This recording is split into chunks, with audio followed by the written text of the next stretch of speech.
Hai sahabat energi, apa kabar? Semoga sehat selalu ya. Saat ini kita sudah memasuki musim pancaroba, yaitu peralihan dari musim penghujan ke musim panas.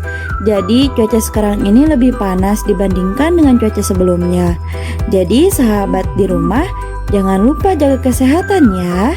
Nah, ngomong-ngomong soal panas, kali ini kita akan membahas mengenai sumber energi panas bumi. Tahukah sahabat apa itu sumber energi panas bumi dan bagaimana pemanfaatannya? Mari kita simak penjelasan berikut. Sumber energi panas bumi berasal dari batuan-batuan yang berada di dalam bumi. Energi ini juga dikenal sebagai energi geotermal.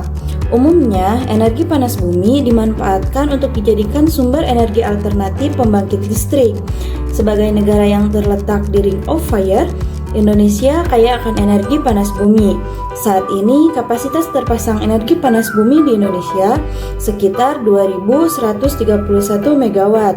Kapasitas ini merupakan terbesar kedua di dunia setelah Amerika. Panas bumi sebagai energi baru terbarukan perlu dimanfaatkan guna menekan penggunaan energi fosil dan mempercepat terwujudnya net zero emission.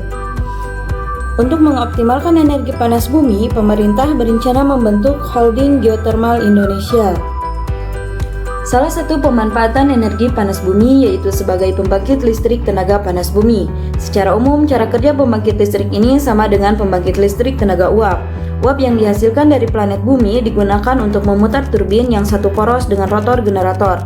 Pada gamenya, generator tersebut akan menghasilkan energi listrik. Hal yang membedakan PLTP dengan PLTU ialah pada pemakaian listrik dengan tenaga uap, memperoleh uap air dengan cara pemanasan di boiler berbahan bakar batu bara. Sedangkan pada pembangkit listrik tenaga panas bumi, uap air diperoleh dari perut bumi melalui sumur-sumur produksi.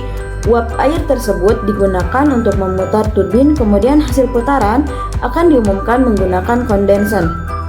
Air hasil dari pengembunan juga akan diinjeksikan ke perut bumi melewati sumur injeksi. Untuk selanjutnya adalah kelebihan PLTP. Yang pertama, energi termal ramah lingkungan tidak menyebabkan pencemaran. Kedua, tidak akan habis. Sumber energi ini terus-menerus aktif akibat peluruhan radioaktif mineral panas bumi dibandingkan dengan energi alternatif lainnya seperti tenaga surya dan angin.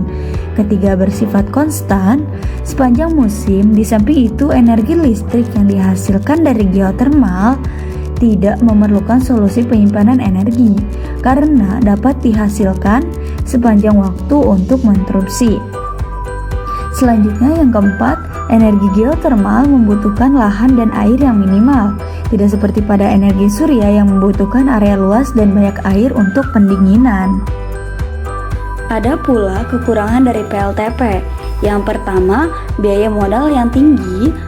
Karena biaya modal yang tinggi, pembangunan pembangkit listrik geotermal memerlukan biaya yang besar, terutama pada eksploitasi dan pengeboran kembang.